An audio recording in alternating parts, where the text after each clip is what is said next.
जय हिंद साथियों, मैं आप लोगों के सामने कुछ बायोलॉजी से संबंधित क्वेश्चन रख रहा हूं। तो चलिए वीडियो को स्टार्ट करते हैं। फर्स्ट क्वेश्चन दिया हुआ है कि टिटनेस से शरीर का कौन सा अंग प्रभावित होता है। तो ये आपका प्रभावित होता है तंत्रिका तंत्र। तंत्रिका तंत्र जो है टिटनेस से शरीर का अंग प्रभावित होता है। अगर पूछ लिया जाए कि तंत्रिका तंत्र की इकाई क्या होती है, तो ये होती है तंत्रिका तंत्र की इकाई न्यूरॉन। न्यूरॉन जो है इसकी न्यूरॉन तंत्रिका तंत्र की इकाई होती है। अगर पूछ लिया जाए कि तंत्रिका यानी इसके अध्ययन को क्या बोला जाता है, तो ये बोला जाता है न्यूरोलॉजी। न्यूरोलॉजी इसके अध्ययन को बोला जाता है। फिर अगला क्वेश्चन दिया हुआ है, स्वस्थ मनुष्य के शरीर में औसतन रक्त कितना होता है। तो ये होता है 5 से 6 लीटर औसतन रक्त स्वस्थ मनुष्य में होता है। फिर अगला क्वेश्चन दिया हुआ है, मनुष्य के रक्त का शुद्धिकरण किससे होता है।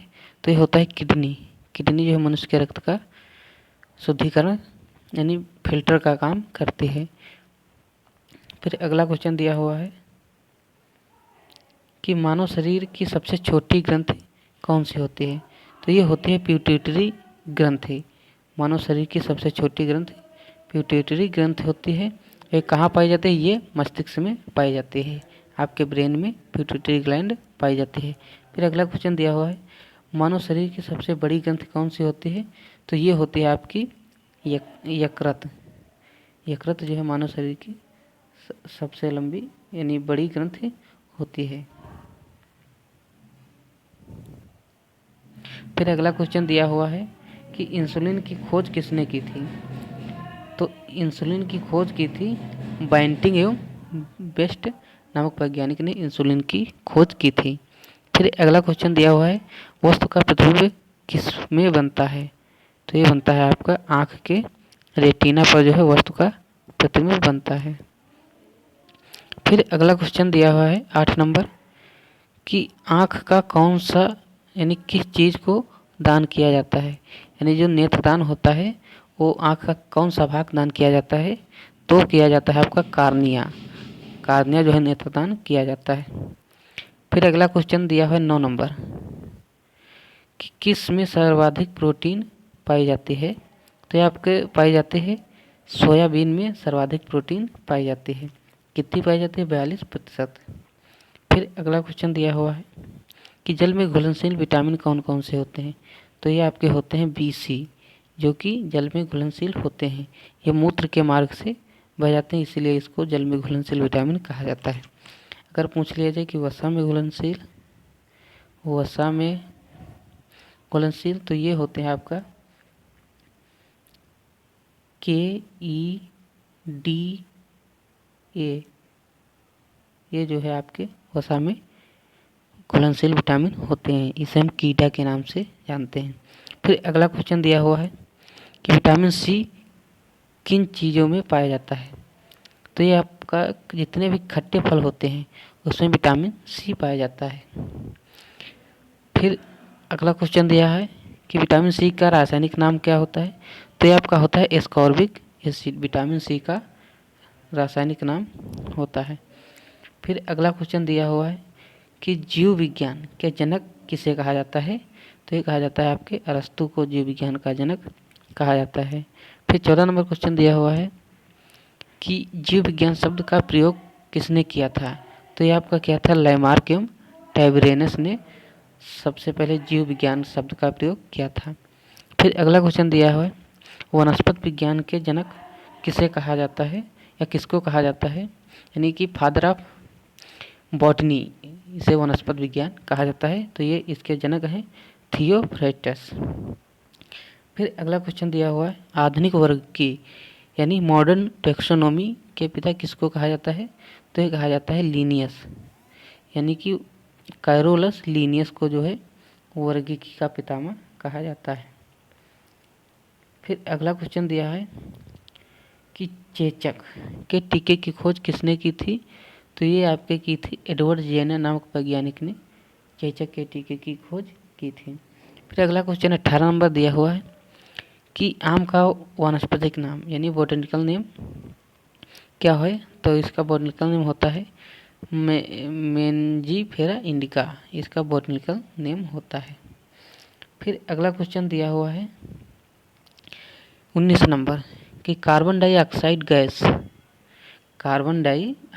गैस किस प्रभाव में सबसे ज़्यादा योगदान करती है। तो आपके ग्रीन हाउस जो होते हैं उसमें सबसे ज़्यादा योगदान करते हैं।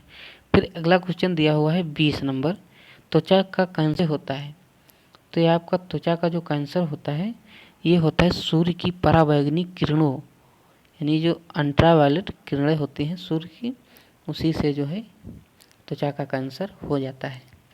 फिर अगला क्वेश्चन दिया हुआ है कि रेबीज के टीके की खोज किसने की थी। तो ये आपके जो अलेक्जेंडर फ्लेमिंग नामक वैज्ञानिक थे जिन्होंने जो है रेबीज के टीके की खोज की थी। अगला क्वेश्चन दिया हुआ है कि बल्ब के अंदर कौन सी गैस भरी होती है। तो ये आपकी जो आर्गन होती है ये बल्ब में गैस भरी होती है और ये एक अक्रिय गैस है। कौन सी गैस है? ये अक्रिय गैस इसे हम कहते हैं। यह अक्रिय गैस जो है बल्ब में भरी जाती है जो कि आर्गन है।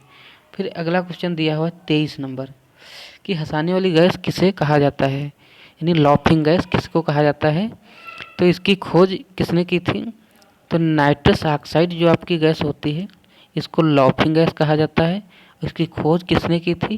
तो एक प्रिस्टले नामक वैज्ञानिक थे जिन्होंने इसकी खोज की थी। फिर अगला क्वेश्चन दिया हुआ है कि सर्वप्रथम आवर्त सारणी का निर्माण किसने किया था।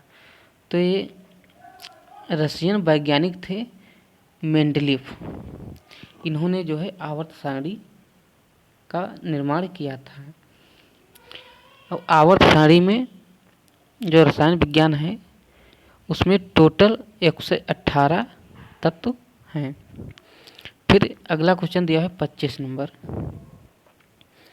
आधुनिक आवर्त सारणी के नियम किस द्वारा प्रतिपादित किए गए। यानी आधुनिक आवर्त सारणी का जनक किसे कहा जाता है। तो ये कहा जाता है मोजले। ये वैज्ञानिक थे, इनको जो आधुनिक आवर्त सारणी का जनक कहा जाता है। फिर अगला क्वेश्चन दिया हुआ है विद्युत धारा जो यानी कि होती है किस में मापा जाता है। तो ये यह पूछ रहा है कि विद्युत धारा का मात्रक क्या है। तो वो है आपका एम्पियर में जो है विद्युत धारा मापी जाती है या विद्युत धारा का मात्रक एम्पियर होता है। फिर अगला क्वेश्चन दिया हुआ है नेक्स्ट 27 नंबर कि किसके द्वारा यांत्रिक ऊर्जा को विद्युत ऊर्जा में रूपांतरित किया जाता है। यानी कौन सा यंत्र है जिसके द्वारा यांत्रिक ऊर्जा को विद्युत ऊर्जा में बदला जाता है। ये जो आपका डायनामोमीटर होता है या डायनामो उपकरण होता है उसी के द्वारा विद्युत ऊर्जा को यानी यांत्रिक ऊर्जा को विद्युत ऊर्जा में रूपांतरित किया जा सकता है। फिर अगला क्वेश्चन दिया हुआ है कौन सी चीज़ रासायनिक ऊर्जा को प्रकाश एवं ऊष्मा ऊर्जा में रूपांतरित करती है।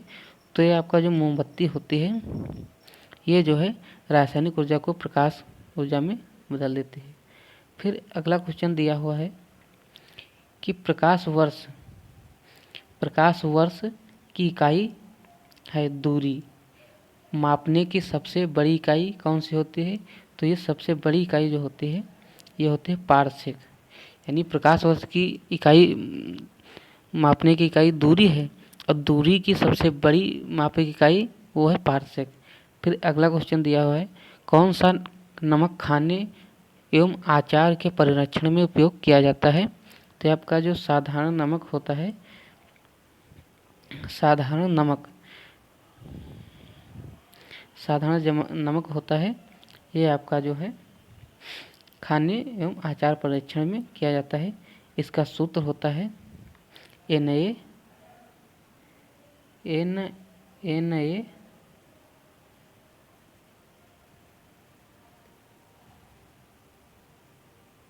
इसका सूत्र होता है Na यहाँ पर लिखे दे रहा हूँ NaCl। इसका सूत्र रासायनिक सूत्र NaCl होता है जिसे हम सोडियम क्लोराइड कहते हैं। फिर अगला क्वेश्चन दिया हुआ है कि हीरा एवं ग्रेफाइट, यानी ये जो कार्बन के अपर रूप होते हैं हीरा एवं ग्रेफाइट किसके अपर रूप हैं? तो ये जो कार्बन होता है यानी कोयला, इसके जो है अपर रूप हीरा और ग्रेफाइट होते हैं। फिर अगला क्वेश्चन दिया हुआ है 32 नंबर, हीरा विद्युत का क्या है? हीरा विद्युत का क्या है और ग्रेफाइट विद्युत का क्या है?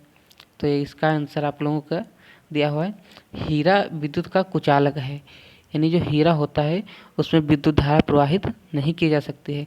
और जो ग्रेफाइट है, कार्बन का अपर रूप ग्रेफाइट है, ग्रेफाइट में विद्युत धारा का सुचालक यानी विद्युत धारा प्रवाहित की जा सकती है। ये जो आपकी पेंसिल की जो अंदर की रॉड होती है काली काली, वो ग्रेफाइट ही होता है, कार्बन का अपर रूप, तो उसमें जो जा सकती है, इसलिए यहाँ पर लिखा गया है कि ग्रेफाइट विद्युत धारा का सुचालक है, यानी कौन सा चालक है? सुचालक है। और यहाँ पर दिया है कि विद्युत धारा का, हीरा जो होता है ये विद्युत धारा का कुचालक होता है, इसमें विद्युत धारा प्रवाहित नहीं किया जा सकता है। फिर अगला क्वेश्चन दिया हुआ है कि जो एलपीजी होती है आपकी गैस, एलपीजी किसका मिश्रण होता है? एलपीजी गैस किन किन गैसों का मिश्रण होता है? तो ये आपके होते हैं प्रोपेन, ब्यूटेन एवं प्रोपेन, इन दो गैसों का मिश्रण होता है। फिर अगला क्वेश्चन दिया हुआ है कि ये जो एलपीजी गैस होती है, अगला क्वेश्चन दिया हुआ है कि ये जो एलपीजी गैस होती है इसमें तेज गंध किस से होती है? यानी कि जो एलपीजी गैस होती है इसमें गंध किसके कारण होती है? तो आपका जो एक यौगिक होता है जिसका नाम है सल्फर के यौगिकों से, मतलब उसमें मिले सल्फर के यौगिकों से गंध आती है। फिर अगला क्वेश्चन दिया हुआ है कि विद्युत की सर्वप्रथम या सर्वश्रेष्ठ सुचालक कौन सा होता है? तो आपका फर्स्ट नंबर पर होती है चांदी। चांदी जो है विद्युत का सबसे सर्वश्रेष्ठ सुचालक होता है। फिर 2 नंबर पर आपका आता है तांबा, 2 नंबर पर आता है तांबा, ये विद्युत का सर्वश्रेष्ठ सुचालक होता है। फिर 3rd नंबर पर आपका एक आता है एल्युमिनियम, इसे यह लिखे दे रहे हैं, एल्युमिनियम जो होता है ये भी विद्युत का सुचालक होता है। फिर अगला क्वेश्चन दिया हुआ है कि रणनीतिक धातु किसको कहा जाता है? रणनीतिक धातु किसको कहा जाता है? तो आपका जो टाइटेनियम होता है, टाइटेनियम जो होता है, टाइटेनियम को रणनीतिक धातु कहा जाता है। फिर क्वेश्चन नंबर 37 दिया हुआ है, कृत्रिम वर्षा के लिए किस का उपयोग किया जाता है? किसका प्रयोग किया जाता है? तो ये जो आपका सिल्वर आयोडाइड होता है, सिल्वर आयोडाइड होता है, इसे जो है कृत्रिम वर्षा के लिए प्रयोग किया जाता है। फिर अगला क्वेश्चन दिया हुआ है, क्वेश्चन नंबर है 38, क्वेश्चन नंबर 38 है कि मतदाताओं की अंगुलियों में निशान के लिए क्या लगाया जाता है? तो आपका जो सिल्वर नाइट्रेट होता है, सिल्वर नाइट्रेट, ये आपका जो है मतदाताओं की अंगुलियों में लगाया जाता है।